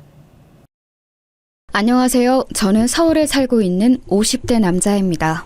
제가 몇 년 전 겪었던 황당한 일을 좀 함께 이야기해보고 싶어서 사연을 보내드립니다. 저는 결혼을 좀 늦게 했습니다. 딱 40살 때 결혼을 했는데 좀 사정이 있었죠. 아내는 부끄럽지만 13살 연하의 아가씨였고요. 간호조무사로 일하다가 제가 병원에서 만나 호감이 생겨 결혼까지 하게 된 상황이었습니다. 물론 당시 아내도 27세나 되었으니 그리 어린 것은 아니었는데 저와의 나이 차이는 제법 났던 터라 친구들한테 도둑놈이라고 욕 꽤나 얻어먹었던 기억이 있네요. 그런데 사실상으로 저한테 그게 첫 결혼은 아니었고요. 물론 호적상으로는 첫 결혼이었습니다만 그 이전에 사실혼 관계인 사람이 있기는 했었습니다.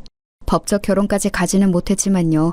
원래 20살 때 고등학교 졸업하고서 바로 취업해서 돈을 벌기 시작했었는데 그 시절에 만난 사람이었죠. 20 초반 애들이 뭘 알았겠습니까? 어린 나이에 눈 맞으니까 그냥 불장난처럼 시작해서 좋아 죽다가 생활이 힘들어지면서 끝난 그 정도의 일이었지요. 그때 같이 살던 사람이 동갑내기였는데 정말 너무너무 사사건건 싸워댔기 때문에 동갑이 좀 싫었습니다. 어느 정도는 나이 차이도 나고 조금 수더분한 사람이 좋다고 생각했었죠. 당시 첫사랑이었던 사실혼 상대자가 생활력도 좋고 영리한 사람이기는 했습니다만 그래서 더 많이 싸웠던 것도 있었거든요. 마음에 안 드는 것은 하나하나 그 자리에서 말을 해서 고치려고 드는 성격이었던 사람이라서요. 그리고 저는 어려서 부모님을 잃었고 동거녀는 어머니가 계셔서 그것 때문에 제가 자격지심도 좀 있었던 것 같았습니다. 동거녀가 자기 어머니 이야기를 꺼내면 이상하게 부하가 치밀고 화가 나서 말을 좀 심하게 하기도 했었거든요. 그래서 더 싸움이 격화되기도 했었죠. 제가 당시 동거녀에 비해 좀 스펙이 모자란 편이어서 이래저래 좀 의심도 하고 질투를 하기도 했고요. 한마디로 구속을 좀 했다고 할까요? 그래서 저는 20대 중후반쯤 갈라서고 나서 사람한테 질려버려서 한참이나 결혼에 관심을 두지 않았습니다. 사실혼이라고 해도 뭐 솔직히 말하면 동거였죠. 그런데 그 동거의 기억이 너무 안 좋다 보니 결혼도 피하게 되더군요. 그렇게 30대를 일만 하면서 지냈는데 워낙 열심히 일에 몰두해서인지 사업은 아주 잘 되었습니다. 사실 사업가로 치면 30대는 아주 젊은 나이지 않습니까? 그런데 그래도 꽤나 큰 사업체를 가지게 되었고 직원도 상당히 여러 거느리게 되었었죠. 하지만 일만 열심히 거의 중도차처럼 하신 분들 시간 지나면 몸과 마음 여기저기 고장나는 거 다들 아시죠? 저도 허리 쪽에 문제가 생겨서 병원을 열심히 다니기 시작했고 거기에서 20대 아내를 만났던 겁니다. 일 중독자로 살았던 허한 마음에 젊은 아가씨가 잘해주니 곧 마음이 녹아내렸고 사귀자고 고백하고 만난 지 반년 만에 결혼하게 되었죠. 상당히 빠른 결정이기는 했습니다. 그런데 첫 사실혼 경험 당시 알았던 것이 저 사람에 관련한 모든 것에 잘해주자는 것이었습니다. 그리고 모든 일에 관대해지자고 마음을 먹었었죠. 동갑이었던 첫 동거녀도 제 마음에 안 드는 게 그렇게 많았는데 13살이나 어린 현재 아내는 대체 어떻게 했습니까? 세대 차이도 날 거고 아무래도 아내가 미숙한 면도 많을 거고 그리고 저야 20 초반 동거라도 경험이 있었지만 아내는 그런 것도 없이 연애 면으로는 정말 미성숙한 사람이었습니다. 보통 27이라고 하면 연애도 할 만큼 해보고 알 것도 어지간히 아는 나이잖아요. 하지만 아내는 정말 아무것도 몰랐습니다. 처가가 경기도 외곽 쪽이었는데 수도권인데도 아주 논밭만 있는 그런 곳이었거든요. 원래 그쪽에서 고등학교 다니고 졸업해서 곧장 취업을 했다고 하더군요. 사실 저도 고졸이고 사회에 일찍 나선 편이었지만 아내는 취업도 그냥 친척 회사에 해서 아무 사정을 몰랐다고 했습니다. 친척 아저씨가 시키는 것만 하고 그냥 대충 다녀도 조금이나 봐 월급이 따박따박 나왔으니 굳이 뭘 알지 않아도 괜찮았다고요. 그러다가 갑자기 서울 도심에서 생활하는 것에 관심이 생겨서 장모님을 졸라 간호조무사 자격증을 따고 서울로 올라온 지 1년 정도밖에 되지 않은 상황이었습니다. 남자라고는 사귈 만한 틈이 없었던 거죠. 회사에 다닐 때는 친척 아저씨가 지켜보고 있으니 연애가 시작될 리가 없었고 간호조무사 자격증을 따면서부터는 너무 바빴다고 하더라고요. 처가는 장모님 혼자서 계셔서 홀어머니로 아내를 키우셨고 그래서인지 가정생활에 대해서 아무것도 몰라서 제가 처음에 애를 좀 먹었습니다. 아니 가정생활만 모르면 괜찮은데 어느 정도 사회적인 상식도 사실 아는 게 별로 없더군요. 그래도 저는 생활 환경이 달라서 그런 거고 너무 어리고 순진한 사람이니 제가 잘해줘야 한다고 생각했습니다. 그래서 결혼 전에도 일부러 시간을 내서 처가에 내려가서 장모님을 뵙고 오고는 했었죠. 장모님은 나이 이르게 아내를 낳아서 저하고 나이 차이가 얼마 되지 않았어요. 20에 아내를 낳으셨다고 하더라고요. 그래서 저희 결혼할 당시에 47세셨고 저하고는 7살 차이밖에 나지 않았죠. 사실 그래서인지 장모님이 처음부터 저를 별로 안 좋아하셨어요. 딸하고는 13살, 장모하고는 7살 차이인 사위라니 사실 그리 반기지 않으실 법했죠. 저라도 만약 제 딸이 그런 사위를 데리고 온다면 좀 화를 낼 것 같기는 하더라고요.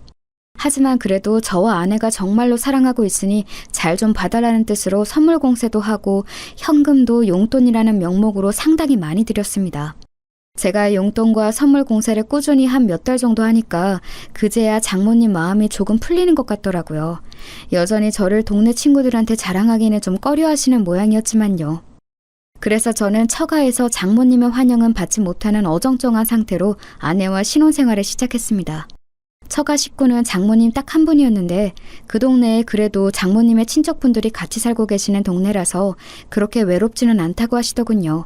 일종의 시종마을로 시작한 동네였는지 꽤나 많은 친척들이 계셨고 친척이 아니더라도 동네 사람들끼리 정말 숟가락 숫자까지 아는 좋게 말하면 정이 깊은 동네였습니다. 저는 그런 마을에 익숙하지 않아서 처음에 고생을 꽤나 했었죠. 장모님이 아직 50도 안 되셨으니 상당히 젊은 편이셨는데도 그런 예스러운 마인드가 상당히 깊은 분이셨어요. 친척들이 소중하고 어른 공경해야 하고 아랫사람들이 일을 열심히 해야 하고 예의 발라야 하고 뭐 이런 느낌으로요.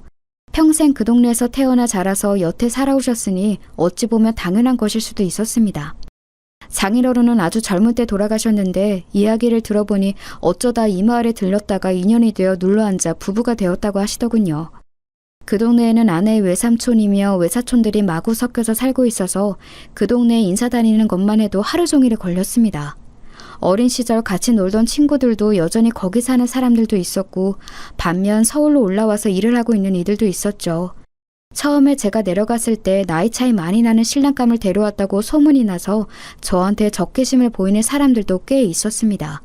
결국은 제가 마음을 열고 관대하게 선물을 베풀고 먹을 것도 많이 나눠주면서 마음을 얻어야 했는데요. 처음 저희가 같이 처가로 내려갔을 때 그 동네 외사촌들과 친구들이 전부 몰려왔습니다. 그때 다들 좀 적대적인 편이었죠. 친구 한 명은 노골적으로 아저씨라고 부르면서 저를 비꼬기도 했어요. 그런데 사실 겉만으로 봐도 제가 아저씨이긴 해서 그다지 화도 안 났습니다. 그 친구는 남자였는데 제가 다 듣는 곳에서 아내한테 그러더군요. 야, 너는 냄새에 되게 둔감한 거 봐? 무슨 소리야? 아니, 나이 차이 많이 나면 냄새 안 나? 난 우리 삼촌도 냄새 나던데 신기하네. 그 친구는 제 쪽을 흘끔거리며 보면서 그렇게 비웃고하대더군요. 아내는 무슨 그런 소리를 하냐면서 한숨을 쉬었지만 친구는 어깨만 으쓱하고 저를 비아냥대는 눈빛으로 쏘아 보였습니다. 그리고 나이 차이 많이 나면 남편이 바람도 잘 핀다더라. 괜찮은 거야? 난 바람 피는 사람이 제일 싫더라. 신이 없고 더러운 게 싫어. 그럴 일 없어. 아내가 단칼에 잘랐지만 저도 처음에는 좀 울컥하고 화가 났었죠. 사람이니 당연한 일 아니겠습니까? 하지만 며칠 처가에 머물면서 그리고 그 후에도 반복적으로 처가에 내려가 잘 지내보려고 노력하면서 이들은 그냥 제가 마음에 안 들었던 것일 뿐 나쁜 사람들은 아니라는 확신이 들더군요. 그래서 제가 같이 낚시도 가고 도시에서 이런저런 선물도 사다 주고 하다 보니 마을 내 친척과 친구들이 거의 대다수가 마음이 풀린 듯한 눈치였습니다. 다만 아내한테 냄새에 운운했던 그 친구는 제법 오래 저한테 앙심을 품고 있는 것 같았어요. 저한테야 그 친구도 정말 띠동갑도 넘는 아주 어린 친구였으니 저는 인내심을 가지고 천천히 기다리면 될 거라고 여겼습니다. 그러던 중 결혼한 지 아마 1년 정도 지났을 때일 겁니다. 아내가 어렵사리 저한테 말을 꺼내더군요. 여보, 혹시 당신 공장에 자리 있어요? 응? 왜? 아니, 내 친구가 지금 사정이 좀 안 좋은데 일자리가 안 구해진다고 해서 혹시 한 자리 정도면 남지 않을까 싶어서요. 마침 저희 공장에서 채용 기간이기는 했습니다. 생산하는 직무는 몸이 꽤 힘들어서 사람들이 많이 나가고 들어오거든요. 저야 뭐 손해볼 일이 아니라서 그 친구를 오라고 했습니다. 어떤 친구인지는 몰랐지만요. 그런데 와보니 바로 그 냄새에 운운하던 친구였던 거예요. 저는 좀 놀랐지만 그래도 이 어린 친구가 어렵다고 하니 한번 기회를 줘보자 싶었습니다. 그 친구도 좀 난처한지 저한테 눈을 못 맞추고 있더라고요. 난감해하고는 있지만 역시 자기 사정이 어려운지라 꼭 일자리를 잡고 싶어하는 게 보이기도 했죠. 그래서 저는 그 친구를 채용해 주었습니다. 단 생산직은 아니고 사무실 관리직이었죠. 사실 생산지 쪽은 상당히 업무 환경이 좋은 편은 아니라서 일을 안 해본 사람이 단번에 적응하기는 힘들 거였어요. 물론 신규로 들어온 사람들은 다들 동일한 상황에서 적응하지만 와이프의 고향 친구니만큼 그렇게 두고 싶지는 않았죠. 그리고 괜히 안 좋은 일자리에 채용했다가 나중에 원망을 듣는 것보다는 그래도 편하고 중요하지 않은 자리에 채용해주는 것이 낫지 않을까 싶었고요. 그러면서 물론 아내의 처가 고향에서 제 평판이 좀 올라가길 기대한 것도 있었습니다. 아내의 친구는 너무 감사하다면서 저한테 눈물을 흘리면서 고마워했습니다. 저는 좀 머쓱하기는 했지만 사실 어려울 때 일자리 잡는 게 얼마나 절박한 일인지를 잘 알아서 또 도움이 되었다니 기쁘기도 했었죠. 처음에 그렇게 저한테 적대적이던 그 아내 친구는 사무실로 들어와서는 이제 저한테 언제나 감사의 눈길을 보내는 직원이 되었습니다.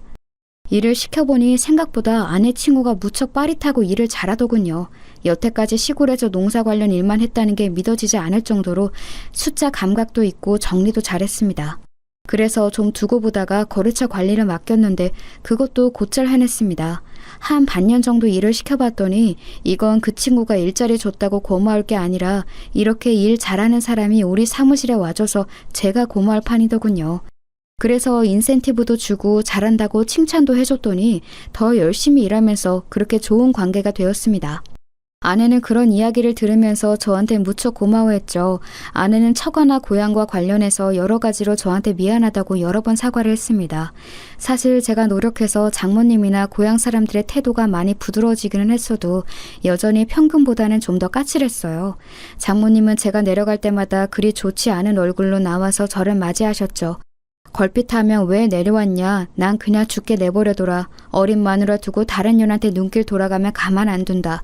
돈 많다고 유세 떨지 마라 등등 상상하기 힘들 만큼 다양한 악담을 저한테 퍼부으시기도 했습니다. 사실 아내의 말을 들어보면 장모님의 음식 솜씨가 상당히 좋다고 했고 상 내주실 때 먹어보면 간단한 찬도 무척 맛이 좋은 것을 보면 사실인 것 같았습니다.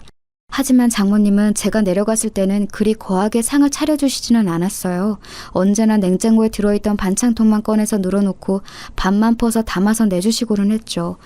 물론 그것마저도 무척 맛있어서 저는 불평분만 없이 깨끗하게 비워놓고는 했습니다만 논밭만 있는 가운데라고는 해도 처가집도 당연히 벽돌주택이었습니다. 지은 지 오래되어서 무척 낡아서 여기저기 수리가 필요하기도 했죠. 장모님은 집에 남자가 없어서 집 고칠 곳에 하나도 손을 못 댔다면서 제가 내려가면 언제나 집 수리할 곳에 저를 데려가 세워놓고는 했습니다. 하지만 제가 전문가도 아닌데 어떻게 지붕이나 비새는 곳, 벽 곰팡이 핀 곳을 다시 고쳐놓겠습니까?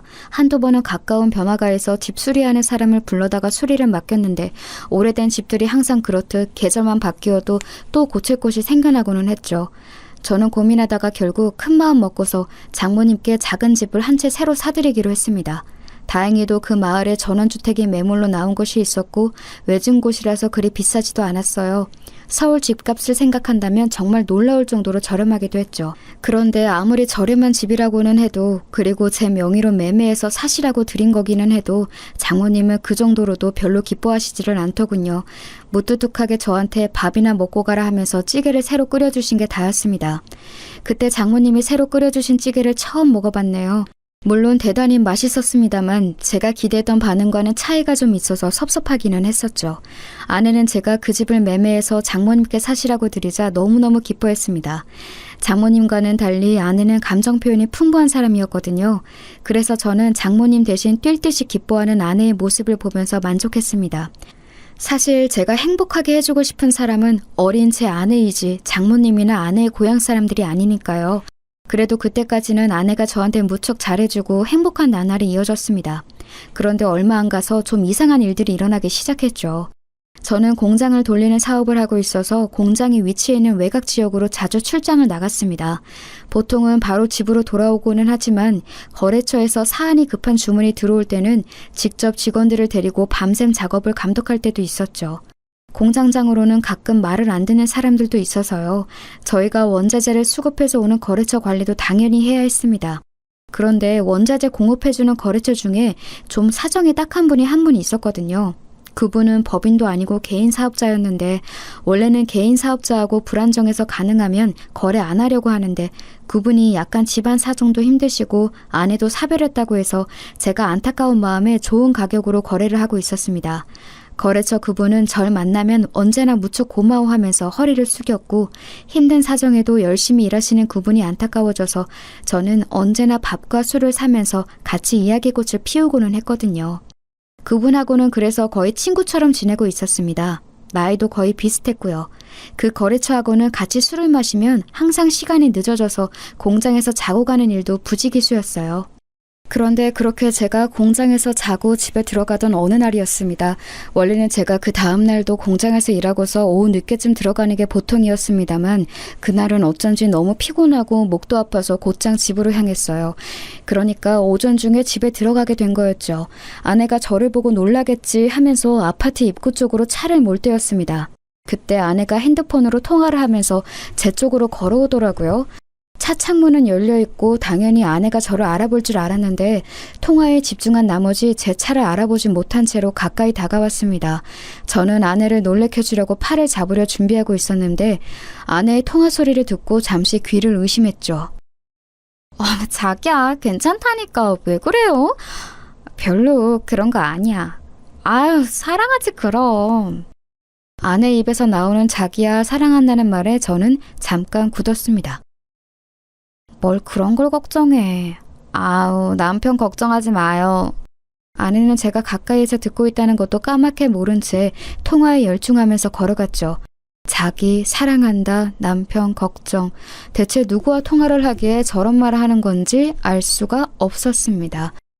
저는 망설이다가 아내가 저만치 걸어간 이후에 차를 지하주차장에 넣은 후 차 안에 앉아서 잠시 멍하니 생각했습니다. 설마 불륜일까? 그렇게 생각하고 싶지는 않았습니다. 아내의 경쾌한 말투나 발랄한 웃음이 혹시 친한 친구와 나눈 대화일 수도 있다고 생각했어요. 하지만 또 다른 방면으로는 이게 분명히 불륜이라는 강렬한 확신 역시 들었죠. 원래 그런 일 앞에서는 예감이 들고는 하잖아요. 그런 확신에 가까운 예감이 찾아오더군요. 저는 그래서 그날 오후 시간에 맞춰서 집으로 들어갔습니다. 평상시와 마찬가지였죠. 일부러 제가 아내가 나가는 것을 봤다는 것도 말하지 않았고 평소 공장에서 외근했다가 들어가는 것처럼 꾸몄습니다. 아내는 아무것도 모른 채로 저한테 수고했다고 하면서 얼른 음식을 만들어 식사를 차려주었죠. 아내가 방긋방긋 웃으면서 제 앞에서 종알거리며 이야기를 하는데도 집중이 되질 않을 정도였어요. 그 사이 외출을 하고 돌아온 게 틀림없는 아내는 밖에 나갈 때와는 완전히 다른 편한 옷을 입고 있었습니다. 나갈 때 제가 봤던 옷은 몸에 상당히 달라붙는 원피스였죠. 화장도 곱게 한 상태였는데 다녀와서 씻은 것인지 지금은 얼굴에도 화장기가 전혀 없는 민낯이었습니다. 저는 억지로 웃으면서 평상시에 저를 연기했습니다. 그리고 그 후로 쭉 의심이 가는 일은 없는지 아내의 동태를 살폈죠. 솔직히 한번 의심이 가니 걸리는 게 한두 가지가 아니더군요. 아내는 제가 오후에 전화하며 받지 않는 일이 잦았습니다. 평상시 저한테는 오후 그 시간에 낮잠을 많이 잔다고 전화해봤자 못 받는다고 하더군요. 제가 아내의 그 통화 내용을 듣기 전에는 당연히 믿었었죠. 실제로도 아내는 아침에도 일찍 일어나는 것을 힘들어할 정도로 잠도 많고 몸도 약한 사람이었으니까요. 저와 주말에 있을 때에도 오후 시간에는 잠을 자는 경우가 많았고 그럴 때 깨우며 몹시 힘들어했어요. 당연히 평일 오후에도 잠을 자거나 샤워하는 거라고 여겼었죠. 하지만 그 통화를 듣고 난 이후에는 분명히 이 여자가 다른 짓을 하고 있다고 의심이 가기 시작하는 겁니다. 그것만이 아니었습니다. 아내는 간혹 상당히 가격이 나가는 옷이나 보석, 가방을 사달라고 조르는 경우가 있었습니다. 그런 옷이나 반지, 팔찌 같은 것을 사주고 나면 제 앞에서 한 번 입어 보이면서 재롱을 떨고는 했죠. 어린 아내가 그렇게 제 앞에서 웃어주는 것이 그저 기뻐서 저는 바보처럼 입만 해 벌리고 있고는 했고요. 그런데 아내는 한 번 사주고 나면 그 이후로는 옷을 저와 나갈 때 입는 경우가 별로 없었습니다. 저하고 외출할 때는 그냥 소박한 옷차림으로 솔직히 말하면 그다지 신경 쓰지 않는 듯한 외모로 나갈 때도 많았죠. 제가 오늘 그 예쁜 옷은 왜 안 입었냐고 은근슬쩍 말하면 아내는 별걸 다 신경 쓴다는 듯한 말투로 오늘은 자기가 피곤해서 신경 쓰고 싶지 않다고도 말하고는 했습니다. 그런데 그 옷이나 보석류를 저 없을 때 혼자 외출할 때는 잘도 걸치고 나가는 것 같더군요. 아내는 교회를 다녔는데 동네에서 교회 아주머니를 뵈면 그 아주머니가 그렇게 칭찬을 했어요. 아내가 너무 미인이고 너무 멋쟁이라면서요. 그래서 제가 슬쩍 물어보면 제가 사줬던 그 비싼 옷이나 가방, 보석류를 전부 혼자 나갈 때 착용하고 나갔다는 겁니다. 동네에서 외출하는 아내를 볼 때마다 그렇게 예쁘게 차려입고 나간다고요. 교회 아주머니는 그러면서 항상 감탄했죠. 아니 근데 참 자기네 와이프는 바빠. 항상 어딘가 외출하면서 나가더라고. 화장도 너무너무 곱게 하고. 아유 아직 나이가 어려서 그런지 너무 예뻐. 아주머니는 정말 순수하게 칭찬의 뜻으로 하신 말씀이었지만 제 귀에는 다르게 들릴 수밖에 없었죠. 저하고 나갈 때는 화장 하나 하는 것도 귀찮다고 했던 사람이 혼자 외출할 때는 갑자기 온갖 옷이며 치장을 다 하고서 나간다는 건 어딘가 이상한 일 아니겠습니까? 그러면서 저도 점차 집에 들어가기 싫어져서 공장에서 머무는 시간이 길어졌습니다. 공장 뒤에 딸린 방에서 자는 일이 잦아졌는데 아내는 처음에는 그런 제게 불평하는 척이라도 하더니 점차 그런 일도 없어지더군요. 도리어 먼저 오늘 자고 와? 미리 말해줘. 저녁 준비할지 안 할지 정하게 라고 하면서 물어보기까지 했습니다. 사실 아내의 식사 준비에 대해서도 할 말이 많은데요. 아내는 결혼 후 얼마간은 정말 열과 성을 다해서 식사를 준비해주고는 했습니다. 하지만 시간이 지나면서 점점 더 부실해지기 시작해서 나중에는 햇반에 스팸 구운 것, 김치와 김 정도만 올라오는 경우도 많았죠. 하지만 저는 어쨌든 아내도 자기 생활이 있을 거라고 여겨서 문제 삼지 않았습니다. 아내도 일하기 싫을 때가 있을 거고 가정주부이니만큼 자기가 알아서 스케줄 조절을 하고 싶을 테니까요. 얼마 지나면 다시 잘해주겠지 하고 기대하면서 그냥 아무 말도 하지 않고 나와서 밥을 사 먹고는 했습니다. 그런데 이제는 아예 제가 집에 안 들어가는 것을 좋아하는 눈치더군요. 저도 한껏 경계하면서 의심하던 시기였기 때문에 이제 아내의 분위기를 전부 알고 있었습니다. 솔직히 공장 방에서 자면서도 고민이 너무 많이 되더군요. 대체 이 상황을 어떻게 타개해야 할지 아내의 불륜이 확실한 것 같은데 그 정황을 어디서부터 어떻게 캐리해야 할지 알 수가 없었습니다. 대뜸 아내한테 대놓고 너 남자 만나지? 라고 묻는다고 해서 술술 털어놓을 리가 없지 않겠습니까? 평범한 생활을 하던 사람이 갑자기 미행이나 신문기술이 생길 리도 없고요. 정말 한참이나 고민하면서 거의 한 달 이상 공장에서 생활하다시피 하던 중 공장 사무실 직원이 저한테 좀 걱정을 하더군요. 바로 아내의 그 고향 친구였습니다. 사장님, 진짜 걱정돼서 엿주는 건데 괜찮으신 거죠? 그 친구 역시 공장 방에서 자주 자고 가고는 했습니다. 공장에서는 식사 시간에 아주머니가 식사를 해주셨는데 저녁밥을 거기에서 먹고 야근하고서 잠까지 자고 가는 일이 잦았던 거였죠. 그러다 보니 제가 매일 밤 어두운 얼굴로 한숨을 쉬면서 혼자 술을 마시고 자는 일도 다 알았습니다. 처음에는 이 친구가 아내의 고향 친구인 것을 알기 때문에 별일 아니라고 계속해서 얼버무렸습니다.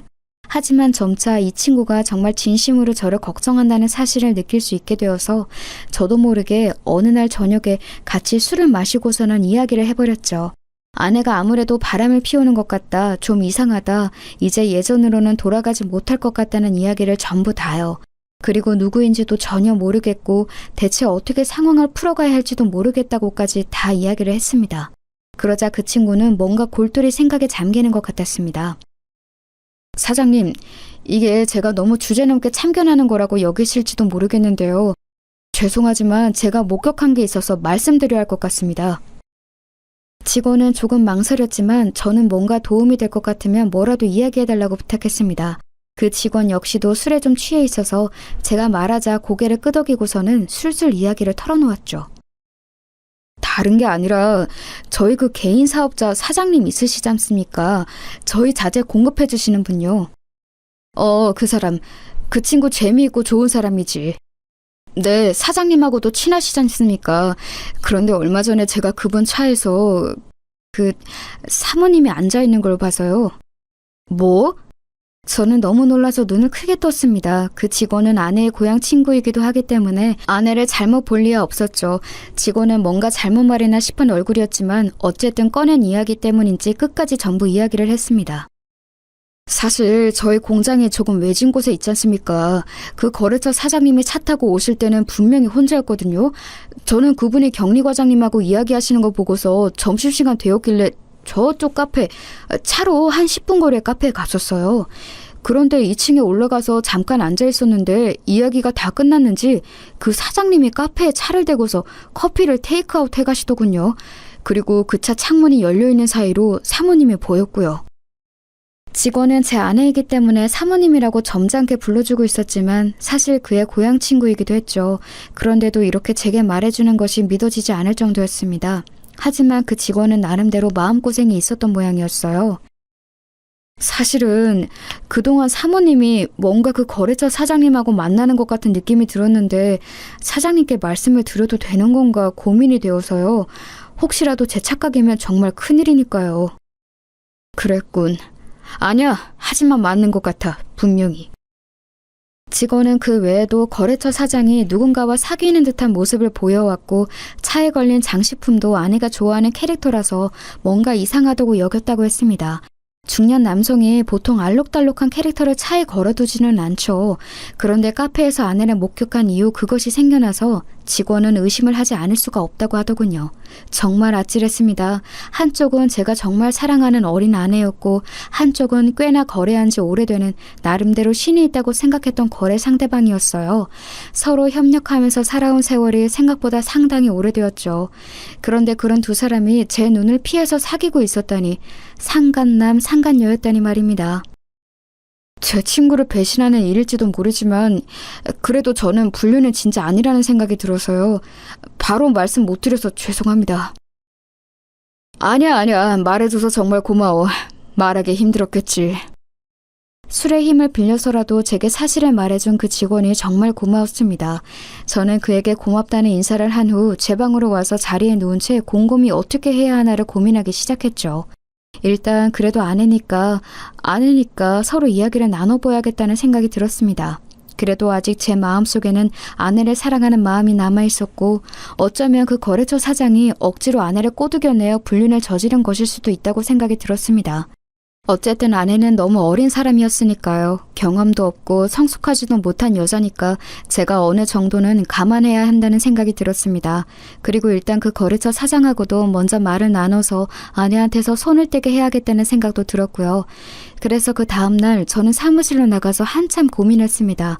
언제쯤 전화를 걸어서 무슨 말로 먼저 운을 떼어야 할까? 이제 예전처럼 친근하게 그 사장을 대할 수는 없을 테니까요. 그런데 점심 먹기 직전 시간쯤 사무실에 앉아있던 그 직원이 저한테 조심스럽게 다가왔습니다. 저 사장님, 오늘 자재 수급 때문에 거래처 사장님께 전화를 했는데 오늘은 미팅 오시기 힘드시다고 합니다. 시골 내려가셔야 한다고 해서. 시골? 갑자기? 네, 결혼할 사람이 생겼는데 그 사람이 자기 고향에 같이 가자고 했다면서 다녀와서 미팅에 오시겠다고. 직원은 조심스레 그 사장이 내려간 곳이 자신의 고향과 같은 지역이라고 전했습니다. 직원은 아내와 동양 친구였으니 당연히 아내의 친정, 즉 처가가 있는 곳이었죠. 저는 정말 머리가 띵해지더군요. 불륜도 모자라 이제 아예 고향까지 데리고 가는 것인가 싶어서요. 그리고 직원이 전한 말은 더 충격이었습니다. 꼭 정말로 결혼 준비라도 하는 것처럼 말씀하시더라고요. 저는 그냥 하시는 말씀인가 했는데 처가 장모님께 인사드리러 가는 거라면서 여러 가지로 준비한다고 간다고. 이건 아직 비밀이라면서 주변에는 말하지 말라고도 하셨는데요. 다녀와서 사장님께 인사도 따로 드리겠다면서 아주 즐거워하셨습니다. 맙소사 소리가 저절로 나왔습니다. 저는 눈앞이 아찔해져서 한참이나 머리를 숙이고 이마를 짚고 있었어요. 직원은 걱정스러운 눈초리를 하고 있었지만 저는 손을 저어서 괜찮다고 가보라고 했습니다. 속이 뒤집히는 것 같았어요. 제가 제일 사랑하던 아내와 그래도 믿고 신뢰하던 거래처 사장이 불륜관계라니. 저는 그냥 있을 수가 없어서 자리에서 일어섰습니다.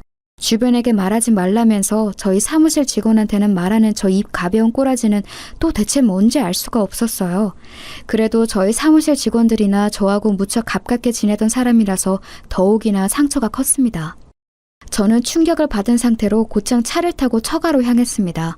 아직 출발하려고 타고 있던 때에 직원이 걱정스러운 얼굴로 달려나오더군요. 사장님, 지금 좀 비틀거리시는데 운전하고 먼 길 가시면 좀 위험할 수 있습니다. 그렇다고 안 갈 수는 없지 않겠나. 제가 운전할까요? 저도 일단 말씀 전해드린 이상 완전히 다른 사람 일은 아니라서. 사실 직원은 여러 가지로 걱정하는 눈치였습니다. 일단 그 친구는 저를 은인으로 여기고서 워낙 열심히 일을 하던 사람이기도 했고 아내의 오랜 고향 친구이기도 했으니 양쪽 다 걱정이 되었겠죠. 사실 저보다는 아내를 걱정했을지도 모릅니다. 어쩌다가 말을 전하는 꼴이 되기는 했지만요. 그래서 저는 그러자고 했습니다. 제가 생각하기에도 도무지 제대로 운전을 하면서 사고를 안 내고 처가까지 도달할 자신이 없었거든요. 한참이나 차를 타고 내려가는 동안 직원도 저도 아무런 말을 하지 않았습니다. 저는 머릿속으로 한참이나 소용돌이를 가라앉히려고 애쓰다가 어느 정도 시간이 지나니 차분해졌습니다. 이제 분류는 너무 확실해져 버린 상황이었으니 남은 건 어떻게 두 상간남 상간녀를 처리하느냐, 그리고 이혼을 해서 어떻게 그 여자를 내다 버리느냐만 남은 거였죠. 세상에 나이 40에 뒤늦게 결혼한 것이 이런 결과를 가져올 줄 누가 알았겠습니까? 그 거래처 사장도 이른 나이에 아내와 사별했다고 하고 어린 자식 키우느라 고생한다는 사정도 있어서 제가 더 잘해줬던 것도 있었습니다. 하지만 이런 식으로 결국 뒤통수를 맞아버린 거였죠. 한참이나 달려서 내려간 끝에 처가가 있는 곳에 당도했습니다. 처가 마당에 낯설면서도 익숙한 차가 서 있는 것을 보고 정수리에서 피가 빠지는 것 같더군요. 같이 있던 직원이 말을 더듬었어요. 저거 거래처 사장님 차네요. 알고는 있지만 그래도 눈으로 확인하는 건 또 완전히 다른 일입니다. 장모님이 사시는 집이기는 해도 일단 제 명의로 매매한 곳이기 때문에 저한테도 열쇠가 있기는 했죠. 비밀번호를 눌러서 들어가는 잠금장치인데 대면 열리는 종류의 전자열쇠 말입니다.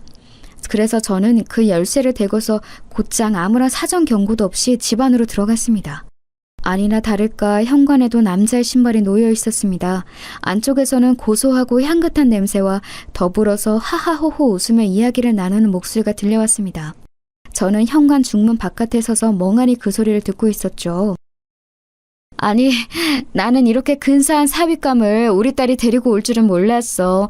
어쩜 이렇게 사람이 체격이 좋고 중후할까? 그럼 엄마, 내가 기다리랬잖아요, 그러니까. 칭찬 감사합니다. 제가 왔을 때와는 사뭇 다르게 아주 화기애애한 분위기였습니다. 대체 제 어디가 그렇게 마음에 안 들었던 것일까요? 제가 왔을 때는 거의 장모님이 저를 쏘아 죽일 것 같은 눈으로 노려봤는데 말입니다. 심지어 저들이 앉아서 놀고 있는 것은 제 명의에 제 돈으로 산 집안이었죠. 우리 딸이 법적으로 절차만 다 밟아서 끝나고 나면 전 남편 떨궈내고 우리 사위랑 행복하게 잘 살 거야. 지난번 그놈 진짜 지긋지긋했다. 나도 그래, 엄마. 적당히 이집하고 재산만 잘 갈라서 받아내고 갈라서야지.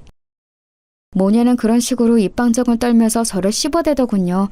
속 좁고 촌스러운 남자, 왜소한 데다 남자로서의 매력이라고는 없는 남자. 저는 중문 너머로 안에 있는 이들을 지켜보았습니다. 멀쩡한 식탁도 놔두고서 거실 탁자에 둘러앉은 세 명이 아주 분위기가 좋더군요. 장모님은 거래처 사장이 자기 접시에 음식을 다 먹은 것 같자 얼른 일어나서 가운데 있는 냄비에서 듬뿍 또 한 그릇을 퍼내서 건넸습니다.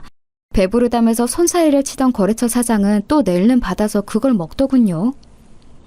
내가 씨암탉 잡은 걸세. 이게 얼마나 귀한 손님한테만 대접하는 건지 알긴 하나? 우리 딸한테 잘해줘야 해. 우리 딸이 자네가 얼마나 매력적인지 나한테 어찌나 수다를 떨었는지 아주 내가 귀에 딱지가 다 앉았어. 장모는 유쾌하게 말하면서 거래처 사장의 등을 두드렸습니다. 사장도 아주 기쁘다는 듯이 웃으면서 허허 대답했고요. 아내는 아주 거래처 사장한테 혼이라도 빼줄 듯한 기세로 턱을 괴고 앉아서 사장을 지켜보고 있었습니다. 여태까지 저는 장모님한테 제대로 된 밥 한 그릇을 얻어먹은 적이 없었죠. 다 식어 빠진 밥에 냉장고에서 꺼내 먹다만 반찬들, 아내조차도 신혼 초에만 저한테 식사를 제대로 챙겨주었고 최근으로 오면서부터는 아예 식사를 챙기지도 않았습니다. 그런 나날들이 겹쳐 떠오르면서 속이 울컥거리더군요. 곁에 직원이 걱정되는지 움찔거렸지만 그와 상관없이 저는 중문을 벌컥 열고 들어갔습니다. 서로 아주 화기애애하게 수다를 떨며 식사를 하던 세 사람이 갑자기 열린 문 때문에 깜짝 놀라서 저를 쳐다봤죠. 아내가 너무 놀랐는지 입을 떡 벌리고서 저를 불렀습니다. 여보? 당신 어떻게 여기에? 아니, 자네 왜 여기에 있나? 여기 어떻게... 아니, 이게 아내와 장모 모두 당황해서 무어라 설명도 하지 못한 채로 말을 더듬어댔습니다. 거래처 사장은 처음에 아예 무슨 일인지 파악조차 못하는 것 같더군요. 사장님? 사장님이 여기 왜 오신 건지... 아니, 여기 무슨 거래하실 거 있으셨나요? 거래처 사장은 정말로 아무것도 모르는 얼굴로 순진하게 저한테 물어봤습니다. 저는 가만히 그를 노려봤지요. 솔직히 그 거래처 사장은 불륜남, 아내를 꿰어낸 나쁜 상간남이라고 생각하고 있었는데 지금 보니까 아예 제가 아내의 남편이라는 걸 모르는 것 같았습니다. 안에서 들었던 대화 내용으로 미루어 보아서는 분명히 아내가 이혼 절차를 밟고 있는 중인 사실상 돌싱이라고 생각했던 것 같았고요. 이게 말이 되나 싶었는데 생각해보니 거래처 사장은 사실 제 아내를 만날 일이 없었습니다. 저는 아내가 공장에 와서 쓸데없이 기름때 냄새 맡게 하지 않도록 철저하게 공장에 오지 않도록 했고 거래처 사장은 그저 제가 처가 있다는 사실만 알고 있었고요. 평상시 따로 만나서 식사나 술을 같이 하기는 했지만 딱 거기까지인 관계였으니 제 아내가 누구인지 알 턱이 없었습니다. 거래처 사장은 잔뜩 긴장한 아내와 장모를 보면서 잠시 어리둥절한 표정이 되더군요. 사장은 잠시 아내와 저를 번갈아 보더니 여전히 사태 파악이 안 되는 모양이었어요. 그 사이 아내는 저한테 달려와서 얼른 제 손을 잡았습니다. 여보, 어떻게 지금 왔어요? 제가 지금 저분이 저 남자분한테 빚진 게 있어서 잠시 대접하는 중이었어요. 그래. 내가 그래서 좀 나한테 도움을 준 분이라서 내가 대접하고 있는 중이었네.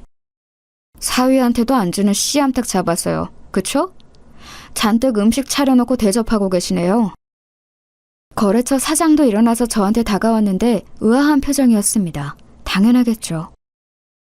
사장님도 제가 사람 잘못 봤네요. 현재 결혼 상태인 제 아내하고 따로 만나고 계시다니. 심지어 처가에 와서 씨암탉 대접까지 받고 계시다니 놀라운데요? 예? 네? 이게 무슨... 사장은 눈치를 보면서 저와 아내를 번갈아 봤습니다.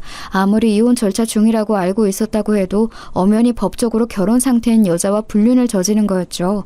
거래처 사장의 잘못도 컸습니다.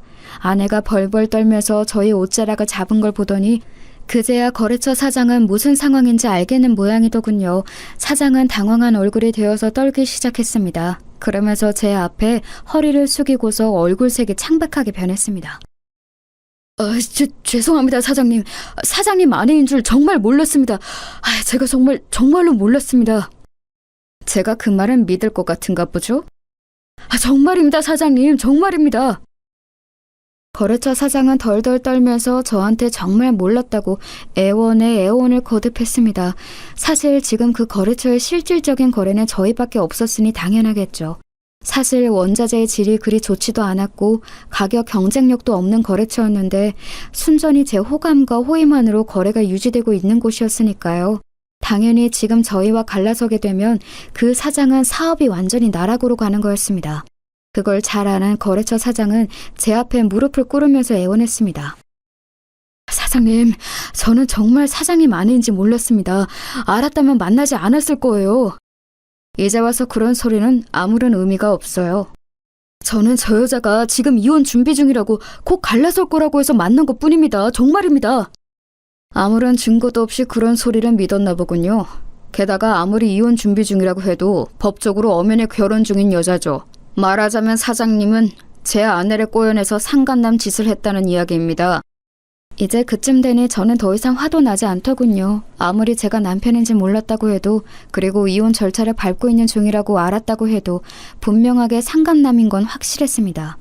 이혼 절차 중이라고 알았다는 건 다른 말로 하면 혼인관계 중이라는 사실을 알았다는 것도 되었죠. 엄연히 법적으로 남편이 있는 여자와 사귀면서 장모랍시고 그 모친 집까지 와서 밥을 먹고 앉아 있었다니, 제가 생각했던 그 사람과는 완전히 다른 됨됨이었던 겁니다. 기어코 거래처 사장이 벌벌 떨면서 울기 시작했습니다. 냄새가 났던 걸 보면 오줌도 좀 지렸는지 모르겠어요. 아무런 베이스도 없이 그저 저희 회사와의 거래를 통해서 한 달 벌어 한 달 먹고 사는 사람이었으니 당연했을 겁니다. 아예 살아갈 길이 막막한 거였으니까요. 거래처 사장이 그런 꼴을 보고서는 아내와 장모도 급하게 저한테 매달렸습니다. 여보, 진짜 생각하는 그런 거 아니에요. 저는 정말로, 그러니까 그런 관계가 아니었다고요. 그냥 빚을 져서 보답을 하려고. 지금까지도 그런 말이 먹힐 거라고 생각하는 건가? 진짜 답이 없네. 어처구니가 없더군요. 장모도 뭔가 횡설수설하면서 저한테 매달리려고 했지만 저는 그 이유를 알았습니다.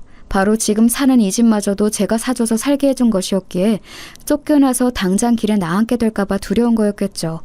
아내와 장모가 벌벌 떨면서 저한테 매달리는 것을 뿌리치고서 저는 곧장 차를 타고 올라와 버렸습니다. 함께 갔던 직원은 말없이 차를 운전해 주었고요. 섣불리 저를 위로하려 하지 않아서 그것도 고맙더군요. 결국은 이혼할 수밖에 없었습니다. 아내가 제 바지가랑이를 붙들면서 더럽게 안놔주려고 굴기에 지금 협의 이혼에 동의하지 않으면 결국 불륜으로 소송전을 불사하게 될 거라고 이야기를 해주었죠. 유책이 그쪽이기 때문에 민사소송으로 손해배상도 진행할 거라고요. 아내는 제가 어떻게든 그렇게 할 거라는 사실을 눈치채고서 결국 협의 이혼에 동의할 수밖에 없었습니다. 그러면서 장모님이 살고 있는 집만은 어떻게 안 되겠냐고 애원했지만 제가 그걸 봐줄 이유도 없었죠. 당장 나가라고 하고서 집이 비워지자마자 다른 사람한테 팔아버렸어요. 순순히 나가면 제가 나중에 사정을 봐줘서 다시 들어오라고 해줄 거라고 생각했던지 제가 팔아버린 걸 알자마자 저한테 전화해서 난리를 치더군요. 물론 제가 그 꼴을 그냥 두고 볼 이유도 없었습니다. 다시 한번 이런 전화를 하면 경찰에 신고할 거라고 알려준 뒤에 전화를 차단해버렸죠. 당연히 거래처 사장도 거래를 끊어버렸고요. 그 사장에게 손해배상을 걸어버릴까 했지만 귀찮아서 안 했습니다. 어차피 긁어낼 수 있는 위자료도 얼마 없을 만큼 가난한 인간이었던지라 아마 저희와의 거래가 끊겨서 그대로 나앉았을 거예요. 대신 아내의 고향 친구였던 직원은 승진해서 직급을 높여주었습니다. 그 친구만큼은 이번 사태에서 제 편에 서주었던 사람이었으니까요. 나름의 고마움의 표현이었습니다. 이렇게 갈라서고 나서 저는 여태까지 혼자 지내고 있습니다. 더 이상은 어떤 여자도 믿지 못할 정도로 상처받았기 때문에 연애는 해도 결혼은 더 이상 하고 싶은 마음이 들지 않네요. 여러분도 배우자를 너무 믿지 마시기 바랍니다.